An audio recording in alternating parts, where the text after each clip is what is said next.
রাব্বিল কাবা। ভাবছি আমিও বিয়ে করব। আপনার যা করতে ভালো লাগে আপনি তাই করুন, কিন্তু মনে রাখবেন আমি আমার আব্দুল্লাহকে ফেরত চাই। আমি আমার পুত্র আব্দুল্লাহকে বিয়ে করাবো ওয়াহাবের কন্যা আমিনার সাথে।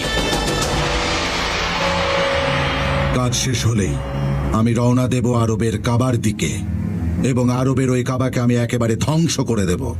তারপর আরবীয়রা সানাই আমার গির্জায় আসবে, ধীরে ধীরে ওরা এখানে বাণিজ্য করবে, অনেক অনেক মানুষ আসবে, আর আমি ওদের রাজা হব। আব্রাহা গির্জা অপবিত্র করেছে। আমাদের হাতে মোক্ষম একটা সুযোগ চলে এসেছে। চিন্তা নেই আসওয়াদ, কোনো চিন্তা নেই আসওয়াদ। আল হিজাজে আক্রমণ করার জন্য এমন সুযোগই খুঁজছিলাম।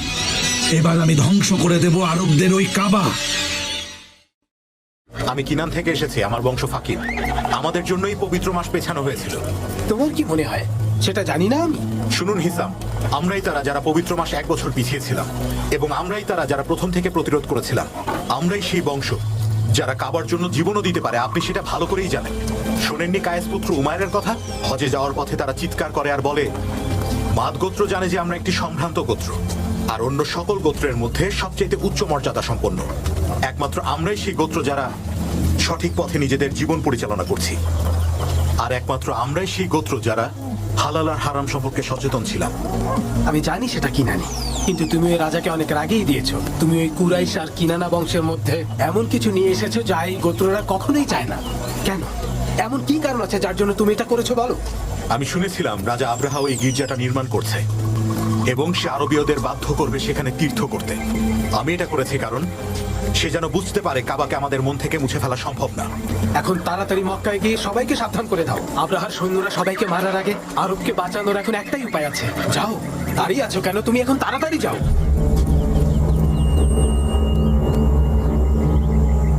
মক্কার আর কত পথ বাকি আছে? অর্ধেক দিন লাগবে। আব্দুল মুত্তালিবের কথা খুব মনে পড়ছে। ও আমাকে অনেক অর্থ দিয়ে সাহায্য করেছে, আমি ওর কাছে কৃতজ্ঞ। চলো চলো, জলদি চলো।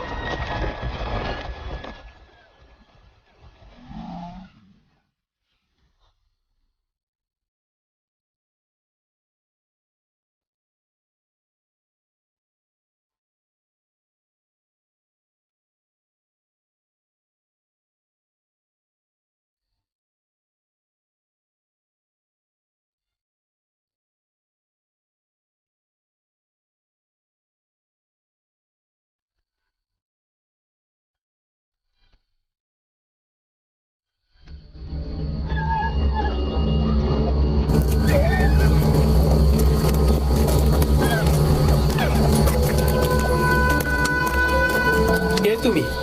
আমি হুনাত আল হিমারি, রাজার আদেশ নিয়ে এসেছি। রাজার? তিনি আমার কাছে কি চান? উনি ডেকেছেন। কিন্তু কেন? আমাদের কোনো গোস্তাকি হয়েছে নাকি উনি মালের ভাগ চান? আমি কিভাবে বলবো? নিজেই গিয়ে জেনে নাও। আচ্ছা ঠিক আছে হুনাতা, আমি নিজেই ব্যবস্থা করছি। আমি আমার পাহারাদের দিন নিয়েই রাজার কাছে যাব। কি নাম তোমার? মুগিরার পুত্র হিসাম। তাড়াতাড়ি চলে এসো। আমাকে তৈরি হতে হবে।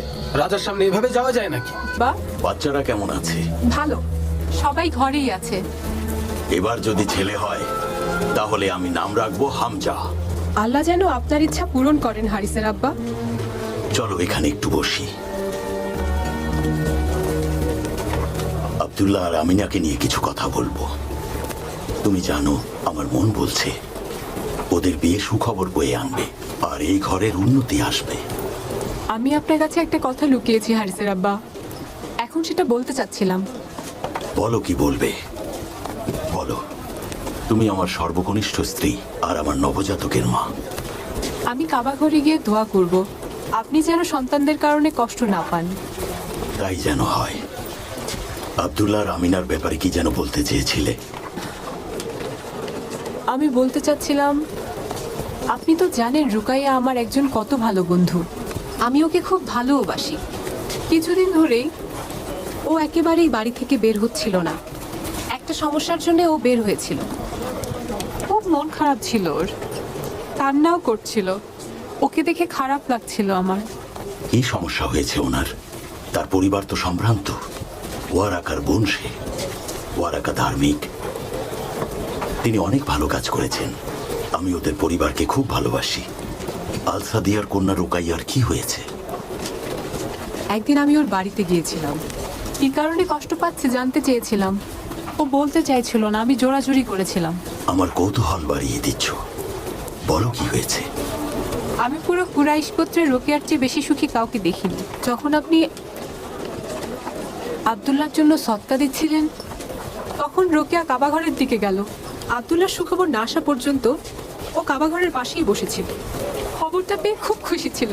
খুশিতে ওর কণ্ঠ মক্কার প্রত্যেকটি বালিকণা শুনেছে। ওর সাথে সাথে অন্যরাও খুশিতে কান্না করছিল। সে বিয়ে করতে চায় আব্দুল্লাহকে? যদি চাই অবশ্যই দেব। কিসের অপেক্ষা করছি আমরা? আমরা মক্কার কুরাইশ বংশ।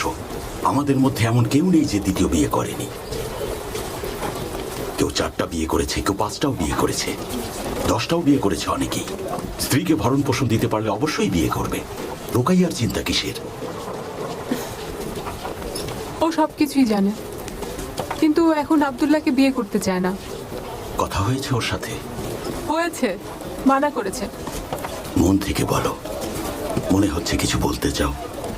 রুকাইয়া আমাকে বলেছে, আব্দুল্লাহ যখন কাবাঘর থেকে ফিরে এলো, আমি চোখের সামনে নূর দেখতে পেয়েছিলাম, যার চুল হর্ষের মতো। আমি তাকে বিয়ে করার প্রস্তাব দিই, কিন্তু সে মানা করে দেয়। আর তারপর ওয়াহাবের কন্যা আমিনার সাথে বিয়ে হয়ে গেল। তারপর আব্দুল্লাহ আমার কাছে ফিরে আসে আর আমাকে বিয়ের প্রস্তাব দেয়, কিন্তু আমি মানা করে দিই, কারণ সে নূর আমি আর দেখতে পাইনি। আমিনাকে বিয়ে করার পর আব্দুল্লাহ সকল নূর আমিনা নিয়ে গেছে। এটা তো সুখবর। কি দেখেছিল আব্দুল্লাহর কপালে? এমন কি জিনিস যা দেখে সে বিয়ের প্রস্তাব দেয়?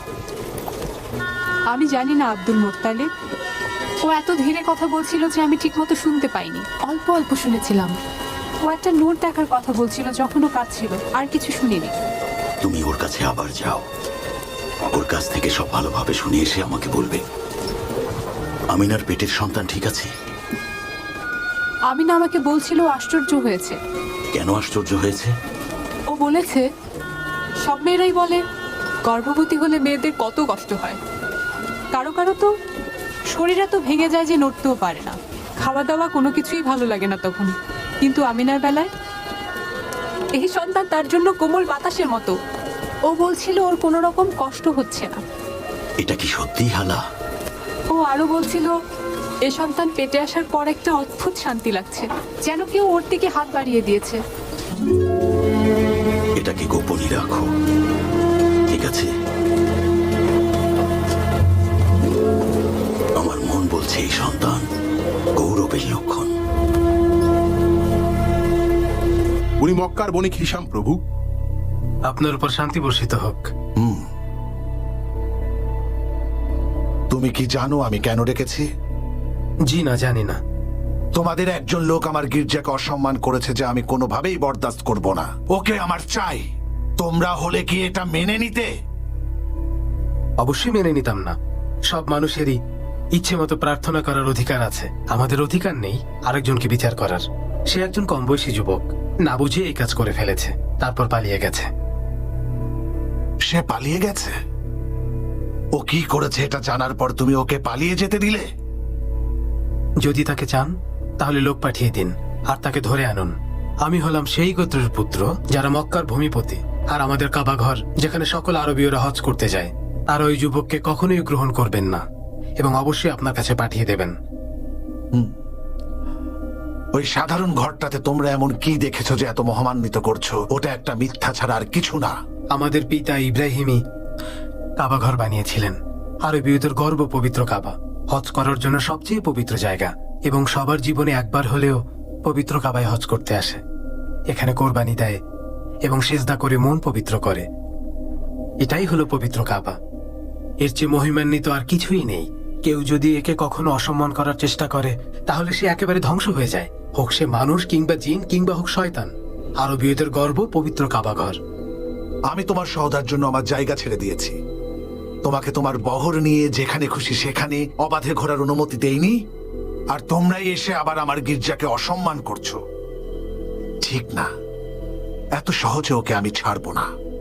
এমন জিনিসে কেন সেজদা দাও যা তোমাদের কোনো কাজেই আসে না? তোমার সকল হজযাত্রীদের নিয়ে আমার গির্জায় চলে এসো, এখানেই তোমরা প্রার্থনা করো। ইয়েমেনেই তো তোমরা ব্যবসা করতে যাবে, যেখানে তোমাদের ব্যবসা ভালো চলে।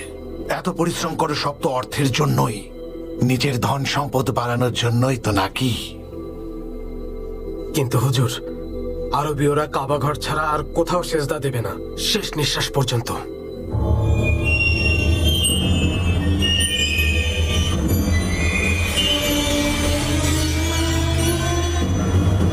সৈন্য তৈরি করো। আপনার আদেশ।